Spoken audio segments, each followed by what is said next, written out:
청취자 여러분 안녕하십니까. 전혀 다른 세상을 꿈꾸는 2013 꼴통경제 진행자 한국진보연대 정책국장 한선범입니다.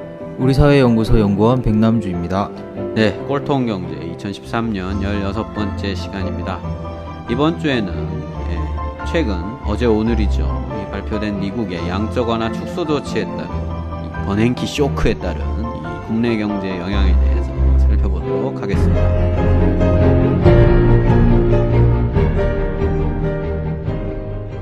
미국 중앙은행이죠. 이 연방준비제도가 양적 완화 규모를 축소할 것이라는 우려가 전 세계 금융시장을 강타하고 있습니다. 저희들이 지난 시간에 미국의 양적 완화 축소설과 관련된 이야기를 했었는데요. 이번 시간에는 현재 상황과 미국의 양적 완화 축소설 확산에 따른 이 한국 경제의 영향에 대해서 알아보도록 하겠습니다. 먼저 이 19일 이게 미국의 통화정책회의 결과와 이후 국제금융시장의 반응을 먼저 살펴보겠습니다. 한 국장님이 버냉키 의장의 양적 완화 축소 발언 이후에 금융시장이 상당히 크게 흔들리고 있는 모습입니다. 그렇습니다. 이 19일 연준의 이 통화정책회의가 있었는데요. 회의를 마치고 가진 기자회견에서 이 버냉키 의장이 향후 출구 전략에 대한 이 비교적 상세한 계획을 공개를 했습니다. 이 당면한 양적 완화 규모 축소 여부에 대해서는 만약 미국 경제 전망이 우리의 예상대로 나온다면 올 하반기 중에 규모를 소폭 줄인 후 내년까지 이를 줄여서 내년 중반쯤에 완전히 중단할 것이다 라는 계획을 밝혔습니다. 물론 이 양적 완화 조치에 대한 결정은 어디까지나 향후 발표되는 경제지표에 따라 달라질 수 있고 상황에 따라서는 오히려 그 규모를 확대할 가능성도 배제할 수 없다 이렇게 덧붙이긴 했지만 이 양적 완화 축소 중단의 무게가 실린 발언이었죠. 그 발언이 알려지면서 이 국제 투기 자본들이 연준이 출구 전략 시행에 이 강력한 신호를 준 걸로 판단을 하고 급격히 자산 시장에서 발을 빼고 있는 상황입니다. 이 기준금리 인상 등과 관련해서는 아직 금리 인상은 먼 미래의 일이고 실업률이 6.5%까지 하락한다고 해서 이 자동적으로 기준금리를 인상하지는 않을 것이다 이렇게 얘기는 했지만 이 금융시장의 충격은 피하지 못했습니다. 네, 지난주에 저희들이 양적 완화 축소에 대한 영향에 대해서 이야기를 해봤었는데요. 이 부분을 다시 한번 간략히 좀 짚고 넘어가면 좋을 것 같습니다. 네, 2008년 이후에 미국이 경제위기에서 벗어나기 위해서 대규모로 시중에 돈을 뿌리는 양적 완화 정책을 시행을 해왔습니다. 이렇게 풀린 돈이 실물 경제로 흘러가기보다는 이 증시 등으로 흘러가면서 주가가 크게 상승을 했었죠. 그런데 이렇게 무차별적으로 돈이 풀리면 돈의 가치는 떨어지고 물가 상승 압력이 크게 나타날 수 있기 때문에 이 적당한 시기에 다시 돈을 걷어들여야 됩니다. 이거를 이제 출구 전략이라고 하는데요. 이 지금은 본격적인 출구 전략을 쓴다는 건 아니고 이 기존에 풀었던 돈의 규모를 축소하겠다는 이야기가 나오고 있는 상황이고 이런 이야기가 나오니까 이제 주식시장으로 흘러들어갔던 돈이 급격히 유출되고 있는 상황입니다. 특히 신흥 개도국들의 경우는 이전에 대규모로 풀린 돈에 의해서 자산 거품 우려와 자국 통화 가치 상승, 즉 수출 경쟁력 저하를 걱정하던 처지에서 이제는 급격한 자본 유출을 걱정해야 되는 처지가 됐습니다. 네, 그렇다면 이제 현재 금융시장 상황에 대해서 좀 간략히 정리를 해주십시오. 예, 이 연준의 발표 이후에 이 다우, 그러니까 미국이죠. 미국의 다우, 나스닥, S&P 500 이 3대 지수가 1% 이상 하락을 했고요. 하루 뒤인 지난 20일에도 2% 중반대의 폭락세를 나타냈습니다. 이틀간 다우지수는 무려 560포인트나 급락을 했고요. 아시아에서는 일본의 니케이 지수가 1.7% 하락했고 중국의 상하이 종합지수는 2.77%나 급락을 했습니다. 유럽도 마찬가지인데요. 영국 증시가 2.7%, 독일 증시와 프랑스 증시가 각각 3%, 3.3%씩 하락을 했습니다. 세계 거의 모든 나라에서 증시가 급락을 한 것이죠. 이 국채 금리도 큰 폭으로 상승을 했습니다. 가격은 떨어진 거죠. 이 양적 완화라는 게 이제 시중에 채권을 매입해서 돈을 푸는 방식인데 그 규모가 이제 줄어들 거라는 전망이 나오고 이게 이제 세계 경제에 충격을 줄 수도 있다 이런 불안감이 있으면서 이 국채 가격이 급락을 하고 금리는 상승하고 있는 상황입니다. 이 미국의 10년 만기 국채 금리가 2.47%까지 올랐고요. 이게 이제 2011년 8월 이후 1년 10개월 만에 가장 높은 수준입니다. 원자재 시장에서도 금부터 원유, 주요 금속 및 농산물 등이 일제히 하락을 했습니다. 이 미국의 이 서부 텍사스산 중진류 천물 가격이 하루 만에 이 3달러 가까이 급락을 했고, 북해산 브렌트 역시 4달러나 하락을 했습니다. 네. 이 우리나라도 상당히 큰 영향을 받고 있는 모습인데요. 좀 상황이 어떻습니까? 예, 양적 완화 축소 조치가 이제 발표된 게 우리나라 시간으로는 20일 오전이죠. 근데 네. 이제 그러면서 20일 국내 증시가 급락을 시작을 해서 코스피 지수가 1850선까지 떨어졌고, 이 21일인 오늘은 이 1820선 부근까지 하락을 했습니다. 예, 20일, 그러니까 전일 환율도 전일 대비 15원가량 급등한 이 1145.7원을 기록을 했고, 예, 21일인 오늘은 더 올라서 1154.7원까지 올랐습니다. 이 채권 금리도 급등세를 보여서 우리나라의 3년 만기 국채 금리가 19일 2.81%에서 20일 2.94%로 급등을 했고요. 이제 외국 투기 자금들이 국내 금융시장에서 일제히 돈을 빼내면서 이 증시, 채권 시장, 외환 시장이 동시에 출렁거리고 있는 상황입니다. 네, 일단 뭐 금융시장 상황을 좀 설명해 주셨고요. 근데 이제 중요한 부분은 미국의 출구 전략이 이제 장기적으로 한국 경제에 어떤 영향을 주게 되느냐가 될 텐데요. 예, 그렇습니다. 이 일정 기간 이 금융시장이 흔들리고 이 전체적으로 뭐 자산 시장에 충격을 줄 걸로 보이기는 하는데요. 문제는 이제 이게 양적 완화 축소로 끝나느냐 아니면 출구 전략으로 이어지느냐 이거겠죠. 이 양적 완화 축소 중단 조치는 이 돈을 더 풀지는 않는다 이런 뜻이고, 이 풀었던 돈을 회수한다는 건 아직 아닌 거죠.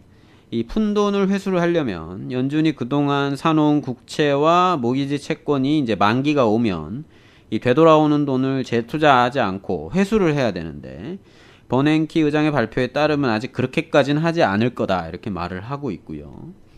그렇기 때문에 아직 미국이 출구 전략으로 들어갔다 이렇게 완전히 결론을 내리기는 어렵습니다. 이전에 1, 2차 양적 완화 조치도 중단됐다가 다시 3차로 이어졌었던 거죠. 네. 이 금융권이 위기에 빠지고 이게 실물 경제 위축으로 이어지면 이 출구 전략이 아니라 다시 4차 양적 완화가 진행될 수도 있는 거고요.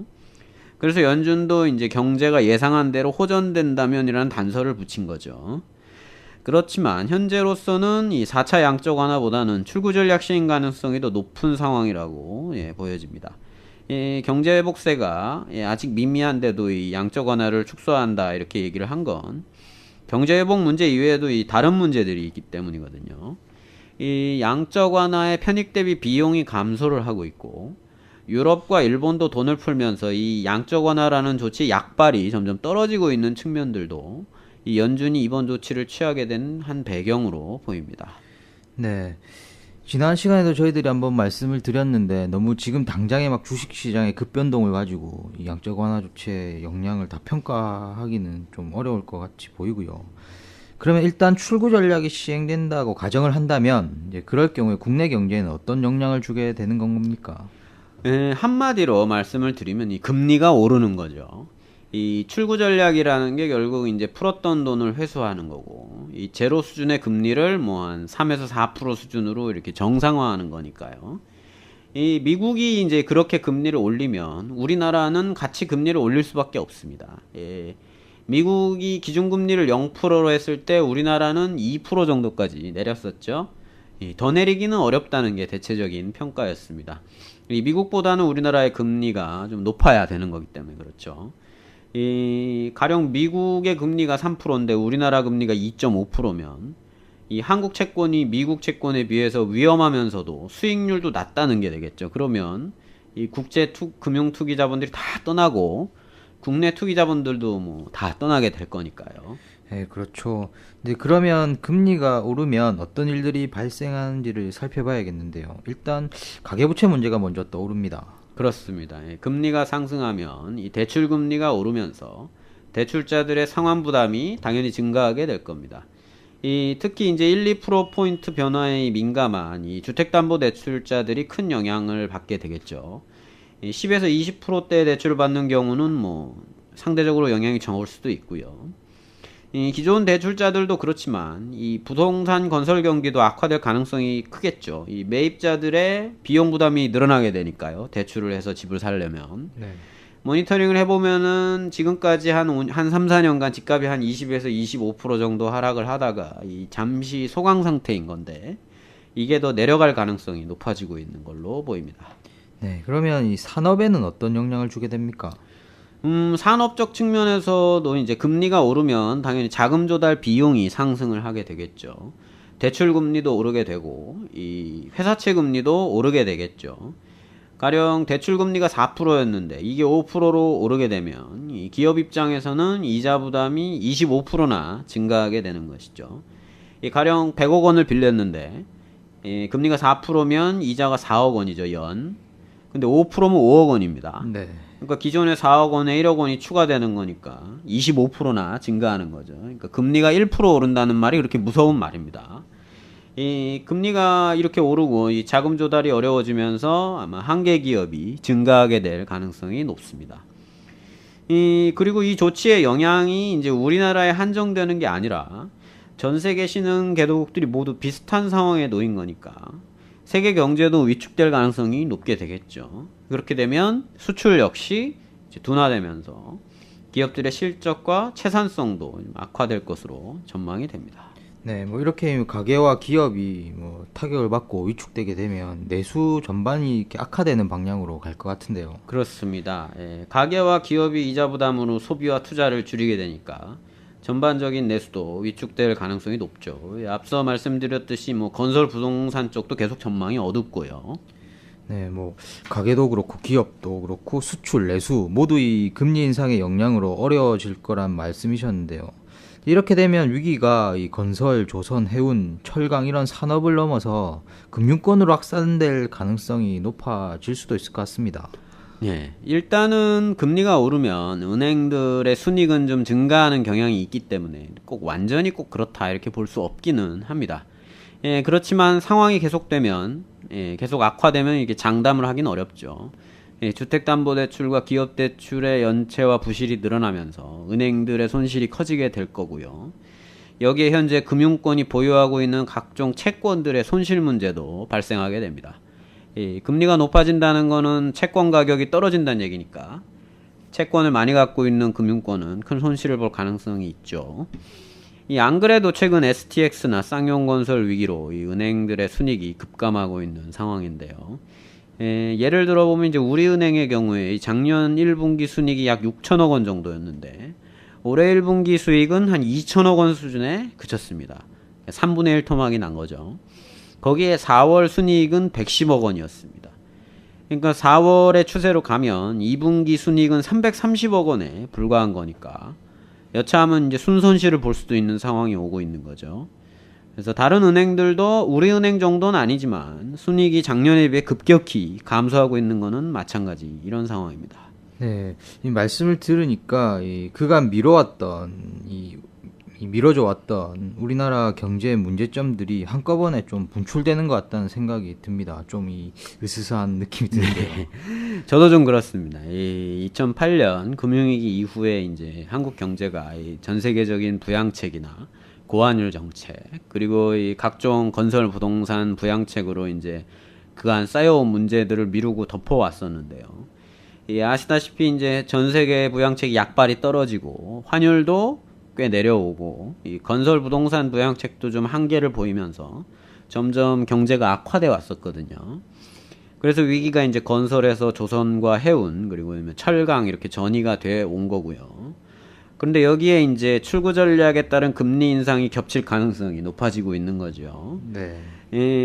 한 가지 뭐 변수가 있다면 뭐 엔화가 과연 다시 이제 강세를 보이고 있는데 어디까지 갈 건지 이런 게 변수가 될 수는 있겠지만 전체적으로는 좀 상황이 악화되는 정도가 더 빨라질 걸로 전망이 되고 있습니다. 네. 이렇게 되면 안 그래도 이 어려운 민생이 점점 한계 상황으로 가게 되지 않을까 하는 걱정이 많이 됩니다. 그렇습니다. 지금 재계가 이 경제민주화나 각종 민생 대책들을 반대하는 논리가 이제 경제가 어렵다 이런 거지요. 그런데 제가 보기에는 지금 필요한 거는 그 반대가 필요하다 이렇게 보여집니다. 경제가 어려워지고 민생이 크게 악화되고 있기 때문에 오히려 민생대책 경제민주화를 더 강하게 추진해야 될 필요성이 생기고 있는 것이죠. 아울러 우리나라 경제의 이 패러다임 변화도 필요한 상황이고요. 이제 뭐 수출과 건설, 고성장 중심의 체제가 이 한계에 이르렀다. 이런 거는 뭐 누구나 다 느끼고 있지 않습니까? 이 고령화도 빠르게 진행 중이고요. 그래서 이제는 이제 저성장 속에서도 이 국민들이 안정적으로 살아갈 수 있는 체제로 이렇게 패러다임을 빨리 변화시켜야 되는 이런 상황이고, 이 출구 전략이 미국의 출구 전략이 아마 그런 걸 더 과제를 더 앞당기는 게 아닌가 이런 생각이 듭니다.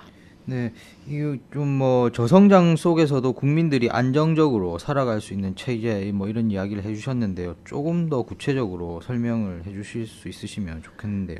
예, 제가 능력이 모자라가지고 예, 그거를 이 종합적으로 이렇게 구체화시키기가 좀 쉽지는 않은데요.